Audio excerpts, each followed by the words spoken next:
juga nih kalian sedang berada di zona Repot. Relax Podcast.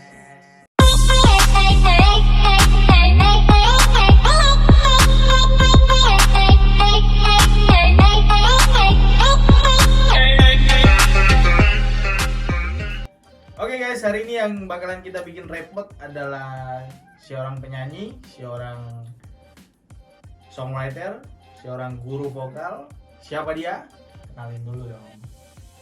Halo, nama aku Tessa.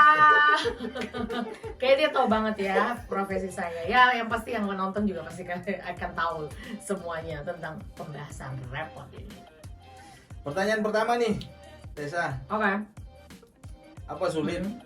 Kesulitan apa sih yang kamu hadapi menjadi seorang penyanyi sekaligus menjadi seorang pengajar atau guru vokal nih? Gampang-gampang susah gitu ya? Mungkin ada persaingan secara pribadi antara kamu dan murid-murid. Kalau persaingan enggak, karena yang pasti kan aku yang memulai duluan. Jadi istilahnya apa ya? Senior Karir dan junior ya, karir itu kan aku yang memulai duluan. Yang persaingan sih enggak. Karena di era sekarang ini aku sangat-sangat support banget untuk anak-anak yang belajar vokal karena mereka lebih kreatif sebenarnya. Karena bisa dengan media yang semakin luas ya kan, jaringannya mereka juga bisa mempelajari di luar dari misalkan mungkin classroom yang biasanya aku buat kayak gitu. Nah, susah-susah gampangnya adalah pada saat aku mengenal setiap karakter setiap murid, karena memang nggak gampang ya. Dari anak yang satu ke satu itu pasti akan beda gitu. Cara nguliknya juga ya. Beda-beda ya. Cara nguliknya juga berbeda karena setiap karakter itu mereka pasti akan aku kulik dengan genre-genre masing-masing dengan kekuatan masing-masing kayak gitu. Jadi susah-susah gampang sih, nggak semudah yang mungkin orang lihat. Kayak begitu. Untuk saat ini nih, kelas vokal yang kamu jalanin itu online apa onsite?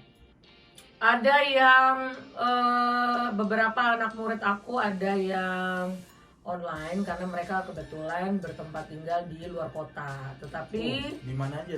Nah, ada di Bogor, ada di Jakarta juga. Jadi ada beberapa anak-anak yang online karena kota aja sih berjauhan. Nah, ada juga yang off ya, ada juga yang offline karena mereka deketan. Ada yang di Surabaya ya, khususnya di daerah Surabaya Barat. Jadi mereka lebih memilih offline lah supaya mereka lebih apa?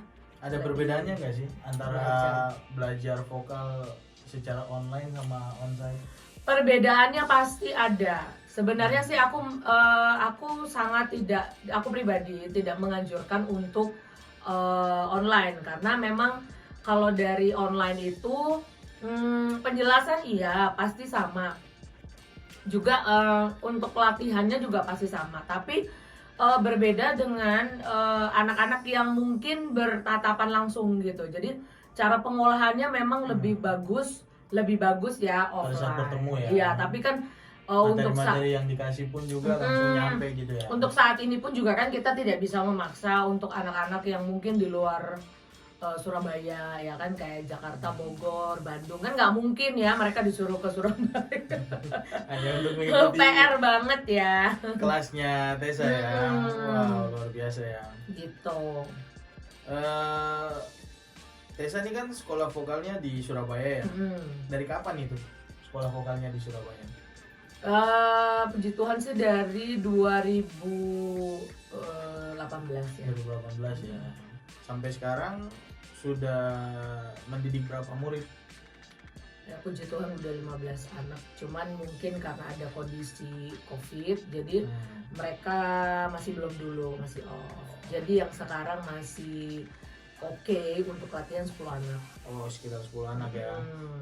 Itu terbagi ya, ada yang onsite, ada yang ada yang online ya. Ada yang online, ada yang offline. Oh.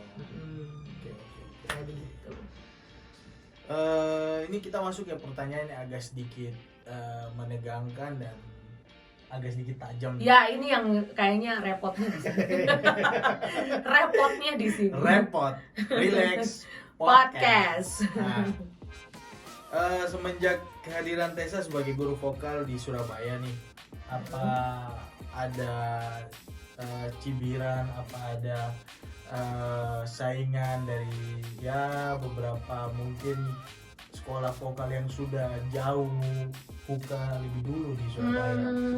Kayaknya detektif ya. Ya maksudnya ini supaya apa ya, supaya Lebih sehat lah ya. ya maksudnya supaya kita lebih tahu lah persaingan di Surabaya itu seperti Iya. apa sih. Nggak, sebenarnya untuk masalah seperti itu manusiawi banget ya menurut saya. Ya. Karena di dalam setiap bidang ya, bukan hanya dalam bidang aku aja pengajar dan segala macamnya, tapi di dalam semua pekerjaan sih persaingan tuh pasti Iya. ada. Kalau nggak ada persaingan tuh kayak kurang Nggak ada- pride nggak ada gitu loh. genjotan gitu Iya, ya. kayak kurang apa ya? Supaya kita Ada bisa terus push, mengupgrade- di push, mengupgrade betul. diri kita terus ya. Jadi untuk persaingan atau mungkin yang tadi kamu bilang untuk ada cibiran dan segala macam. Kalau itu sih ya puji Tuhannya aku nggak pernah denger ya langsung di telingaku. Tapi yang pasti aku tetap akan memberikan yang terbaik lah untuk setiap murid. Jadi intinya tetap persaingan itu ada. Biarkan murid yang menunjukkan kualitasnya Ya, gitu ya. setiap murid pasti dia akan keluar dengan, ya aku mengusahakan semuanya menjadi anak-anak atau maksudnya seorang penyanyi yang profesional, khususnya untuk anak-anak yang belajar di aku. Jadi nggak ngasal ya, bukan penyanyi-penyanyi yang asal kayak gitu. Ngomong-ngomong, salah satu muridnya Tessa kayaknya ada yang lolos X Factor ya. Siapa itu? Itu adalah murid kesayangan aku karena pertama kali enggak sih, sebenarnya gini, semua menjadi murid kesayangan. Tapi kalau misalkan ada salah satu anak yang memang mempunyai hoki ya, kita bilangnya itu hoki, Keberuntungan ya. keberuntungan untuk dia lebih lanjut ke posisi tahap yang proses ya, apa tahap dia yang capai gitu betul, ya. yang selama ini dia pelajari ya, namanya seorang guru ya, semuanya lah pasti seneng ya, pasti bangga. Ya. Dan memang si anak ini juga memang punya talenta yang mudah waktu itu untuk cepat ya, untuk cepat secara fast untuk dilatih kayak gitu. Siapa itu? Deame. Pasti udah tahu lah, nanti tinggal dicari ya di YouTube buat ya. Deame di kompetisi Yes. X Factor, semoga menjadi juara ya. Good. Supaya Miss-nya juga kan Nah. tambah senang gitu ya. Miss ya. Miss Universe. Oke. Oke. Sampai di situ dulu. Oh cepet ya pertanyaannya. Oh ternyata nggak bikin repot, oh enggak ya. Kita tetap Nanti relax. kita ada part kedua, teman-teman. Relax. Nah, Yes. di part kedua kita akan membahas beberapa pertanyaan yang Yes. lebih merepotkan Tessa lagi. Oke. Semoga dia bisa mempersiapkan jawaban-jawaban yang sangat menarik dan sangat Good. tajam. Oke, sampai jumpa di part kedua. Tetap di bersama kami Repot Repot. Relax Podcast. Bye. Bye.